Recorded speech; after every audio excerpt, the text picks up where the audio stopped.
Zidanakum wala ing kafaratum inna anda bila syadid do tegese apa no ini sapa sing seneng ngunjukake rasa syukur marang kurbaning Gusti fa insyaallah nikmat kang bakal tumeka nikmate Gusti bakal ditambah nanging tosok baline sapa sing kufur ora gelem nyukuri kenikmatane pangeran sayekti bakal nampa bebendu saka pangeran ngono ya mak pancen kapara nyata iya mula nduk anakku sing ayu dhewe anakku sing setini-tini limbuk ana dawuhmu apa? Mula wis sak pantese, wis sak trepe, wis sak wajibe. Iya. Bengi iki awake dhewe ngucapake rasa syukur marang purbane Gusti ingkang murebing dumadi Gusti Allah Subhanahu wa taala Tuhan yang Maha Esa Hyang Widiwasa. Ngono ya, Mas. Ya mung merga saka kemurahan kang sarta welas asihe aku karo kowe sak rombongan bengi iki bisa manunggal ingkang sarta tetunggalan ana ing adicara kene no. Iya ngesthokake dawuh, Mas. Lah banjur bengi iki kok sajak ngowahi adat saben. Janjane bengi iki mengeti adicara apa, Mas? Iki ngene ya, Nak. Bengi iki adicarane ya kuwi tidak lain dan tidak bukan ya kuwi wujud syukure. Wujud syukure warga ing masyarakat dusun Bulak Jeruk Blitaran, desa Blitaran, kecamatan Sukomoro, Kadipaten Nganjuk. Wujud syukure marang Gusti ingkang murbeng dumadi awit saka kenikmatan kang wis diparingake. Syukur mau diwujudkan dalam bingkaian agenda rutin tiap tahun. Ngono. Wujud syukure dalam rangkaian adicara apa, Mas? Wujud syukure ya kuwi dalam rangkaian adicara bersih dusun utawa nyadranan uga ana sing mastani sedekah bumi. Ngono ya, Mas. Pancen bener kaya mangkono. Iya. Mula awake dhewe sowan ana ing Blitaran Bulak Jeruk kene. Iki wis ora bisa matur sing akeh-akeh. Ora bisa matur sing maneka warna. Bisane ya mung ngucapake kang sarta ngungkapake rasa panuwun ingkang tanpa pindhan ya, Mak. Pancen bener kaya mangkono no. Ngaturake panuwun ingkang tanpa pepindhan, terima kasih yang sangat banyak. Iya. Kunjuk sapa wae nulinggi menika kunjuk dumateng Bapak kami tuwa wabil khusus Pak Kasan. Sun marambahing para panitia dusun kang sarta panitia yang sudah ikut andil terselenggaranya pagelaran wayang kulit pada malam hari ini dalam rangkaian adicara ya kuwi bersih dusun Bulak Jeruk Blitaran, desa Blitaran, kecamatan Sukomoro kene no. Ngono ya, Mak. Pancen bener kaya mangkono. Ya. Wah, alhamdulillah. Alhamdulillah wa syukurillah sowan ana ing kene. Sowan ning kene fa insyaallah lagi pisan jiki no. Lagi pisan iki. Sowan ning Blitaran ya perdana lagi bengi iki awake dhewe iso sowan nyambung tali silaturahmi, nyambung tali ning paseduluran karo warga masyarakat Bulak Jeruk. Ya kuwi warga masyarakat Blitaran kene. Iya, alhamdulillah. Senadyan awake dhewe lagi pisan jiki, senadyan awake dhewe sak kanca sanggar seni Astabrata lagi sepisan sowan ana ing Bulak Jeruk Blitaran. Iya. Nanging luar biasa no. Luar biasane ya kuwi apresiasi kang sarta antusiase para warga masyarakat, para sutresna budaya, para pecinta wayang kulit, wabil khusus warga masyarakat Bulak Jeruk Blitaran kang wis paring kapercayan marang awake dhewe sak kanca. Ngono ya, Mak. Apresiasine jos, antusiase luar biasa. Ya. Wiwit sore sing kepareng rampung uga wis rame no. Iya. Karo dene awake dhewe wiwit sore teka karo kanca-kanca sanggar seni Astabrata lek nyugata dulur-dulur Blitaran uga rinengkuh kaya dulur dhewe. Iya luar biasa, Mak. Suga gupa lungguh aruh datang muciwani ora ana sing muciwani. Ya awake dhewe lagi perdana sowan ning Blitaran mula antusias apresiasi warga masyarakat. Saking senenge warga masyarakat oleh bulak jeruk Blitaran. Wis sadurunge wayangan beberapa hari sadurunge wayangan wis pasang banner turut ngendi-ngendi kok no. Oh ngono. Wis turut ngendi-ngendi. Dadi gambare raine awake dhewe wis dipajang kaya DPR kene. Oh iya. Iya Mak. Malah aku wingi ngonangi, ketoke ning laladan Sumengko yen ora kleru Sukamara. Gambare banere awake dhewe jan luar biasa nek ngedit. Iso nganggo bras ki jane dalang padha Mas. Lah ya, saking pinter lah ya wong foto ning Facebook, ning Instagram yo akeh, ning TikTok yo akeh. Ayo, dadak ngedit sing ora-ora. Lah ya, malah kaya acarane dalang akbar sunat neh. Lah ya. Iya Mak.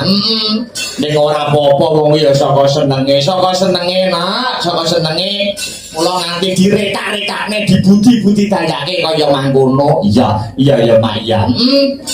Iki bersih dusun nyadranan sedekah bumi. Wis menjadi agenda rutin tiap tahunnya. Agenda rutin tiap tahunnya. Wis dadi adat istiadat kang sarta tradisi run tumurun wis saka nama kuna dhisik sing ora diilangi lan tetep diuri-uri, tetep diurit-urit, tetep dipepetri karo warga masyarakat Blitaran kene. Oh ngono ya Mak. Dadi adicara bengi iki kaya nyadranan kaya sedekah bumi. Rasulan apitan ana sing ngarani bersih dusun, bersih desa. Ya. Kaya ngene iki janjane dudu ajaran agama. Oh ngono. Ning di dalamnya uga ora ana sesuatu sing tabrakan karo agama. Oh ngono. Malah ana jerone adicara nyadranan utawa adicara bersih dusun kuwi malah ana nilai-nilai spiritual, nilai-nilai positif sing iso diambil dalam kehidupan sehari-hari. Oh ngono. Utamane ning kene ya nilai syukur, nyukuri desane, ngeleki desane, nirakati dusune. Ya. Syukur kuwi nek ya nilai agama, nilai spiritual tondo. Iya. Terus angka loro uga ana nilai sedekah, dana rasa. Nyenengke wong liya ora kudu ngetoke ragat, nyenengke atine warga masyarakat kuwi ya uga wis kalebu sedekah, wis kalebu amal jariyah. Ngono. Dana rasa ning jerone uga ana nilai silaturahmi. Ya kaya bengi iki awake dhewe ora kenal karo warga masyarakat Bulak Jeruk Blitaran malah dadi kenal. Ya kaya ngene iki tambah dulur. Tambah dulur fa insyaallah rezekine yo melok tambah. Ngono yo Mak. Dadi wiwit jaman Noma kuno biyen leluhure awake dhewe wong Jawa biyen wis mengajarkan sing kaya mangkono kuwi no. Oh ngono. Peradabannya wis tinggi. Oh iya. Jadi sadurunge agama Islam masuk ana ing bumi Nuswantara, Jawa utawa sumrambahing Nuswantara kuwi wis duwe peradaban yang sangat luhur. Oh ngono. Islam masuk ana bumi Nuswantara, Islam masuk ana bumi Nuswantara bukan untuk mengubah jati dirine wong Nuswantara, bukan untuk mengubah budayane wong Jawa, nanging nggo nyempurnake ajaran-ajaran yang bersifat spiritual. Oh ngono ya Mak. Nek bersifat peradaban kuwi wis luhur, kuwi wis apik sadurunge Islam mlebu ana ing Nuswantara. Oh ngono ya Mak. Buktine apa? Buktine apa nek Nuswantara kuwi peradabane sangat agung, peradabane sangat luhur. Buktine cetha ngiglo kang tanpa warana, catatan kuwi sudah membuktikan no. Oh ngono. Nabi Muhammad, Nabi awake dhewe kuwi lair, upama diitung nganggo tahun Masehi, aku ora ngrembug tahun Hijriah. Ya.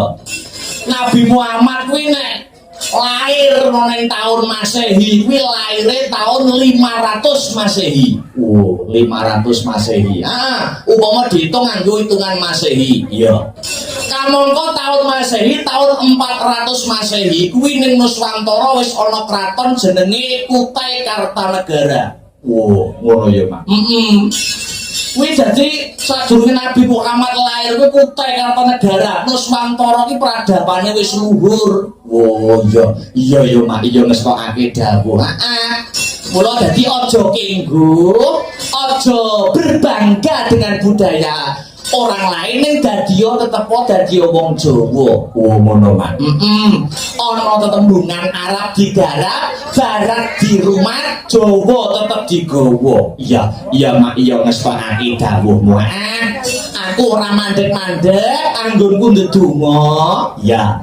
Makili kanca-kanca saka sanggar seni Astabrata, dongaku tansah banyu mili. Ngono. Dongane Biyung tansah banyu mili kanggo warga masyarakat ing Blitaran, wabil khusus Bulak Jeruk ini. Ngono. Dongane muga-muga sakrampune seluruh rangkaian adicara ya kuwi wujude adicara bersih dusun utawa nyagranan, dusun Bulak Jeruk utawa dusun Blitaran kene ing kedepane ing tembe mburine dadi dusun sing badatun thayyibatun barokun ghafur gemah ripah loh jinawi karata-tata Turaharja murah sandang lawan pangan Cina ketok ing kamulyan tinebena saka bencana alam. Amin ya rabbal alamin. Pancen sing dipuji kaya mangkono. Nduk piye iki sadurunge ngaturake bintang tamu Kang Sarto, sadurunge ngaturake tetembangan ingkang maneka warna, luwih dhisik dikendhoni suasanane ya no, dikendhoni suasanane.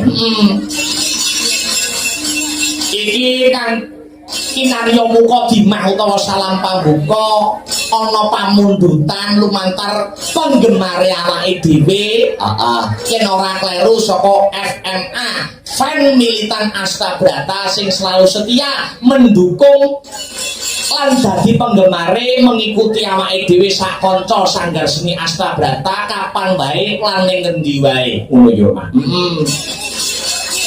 Nyuwun apa kanggo salam pambuka? Ya kuwi karya Ki Sri Susilo Nengkleng Imbangana Katresnanku. Ngono. Kanggo salam pambuka mukadimah ana ing sisih limbukan bengi iki.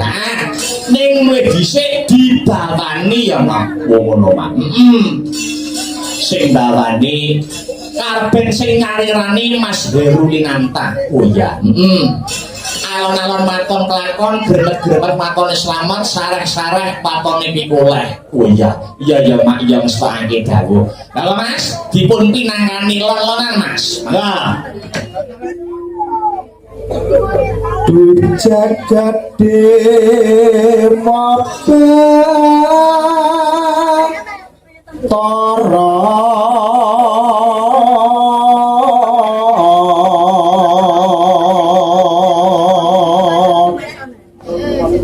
wala sapring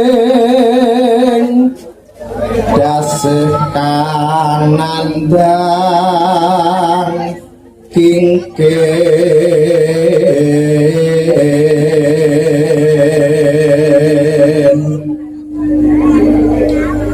ini largar wasa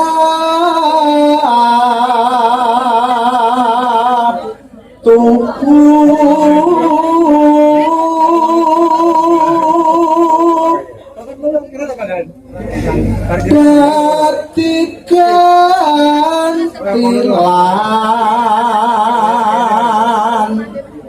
ing tias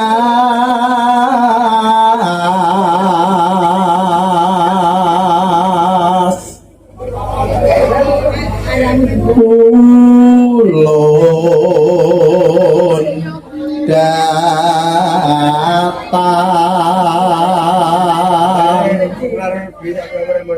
pisah gangsa rambut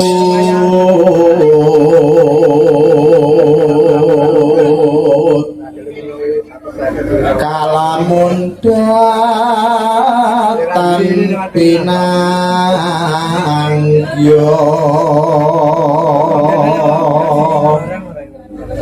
halu wong makan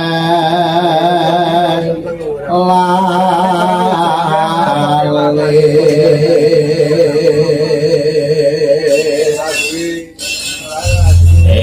matur nuwun Mas Heru. Ya, aku kepingin Mbak Yovika lo dhisik ngadeg ketoprakan kok. Keduk.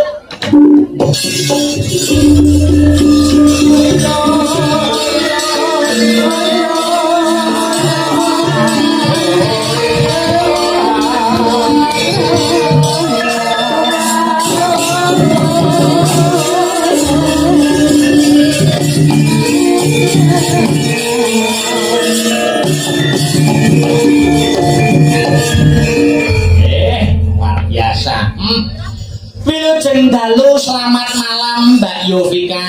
Inggih, wilujeng dalu, Mas. Nggih, menika panjenengan ingkang kula aturi nembang kinarya pambuka nggih menika Imbangana katresnanku. Nggih. Nggih, ning luwih dhisik gandeng Mas Akbar karo Astabrata menika nembe sowan sepisan utawi perdana ana ing dusun Blitaran mriki, maka ada pepatah mengatakan tak kenal maka tak sayang. Ya, kula perkenalkan dirimu kepada khalayak ramai wabil khusus warga masyarakat Blitaran kene, Do. Nggih. Saderengipun ngaturaken assalamualaikum warahmatullahi wabarakatuh. Nggih, sugeng dalu nggih Pak Bu. Sehat nggih? Alhamdulillah. Kula rumen sanget, Mas. Remen nggih. Nggih. Mula perkenalkan dirimu no. Perkenalkan Nggih. dirimu aja lali. Dari tepang kula Yovika Listiarisma saking Ngawi. Yovika Listiarisma Saking Ngawi. bisa dipanggil siapa no? Yopi saged, Yop saged, Yovika saged, Dek saged, sayang nggih saged. Berarti nek nyeluk sayang ora ana eleke ora ana salahe. Mboten, mboten. Berarti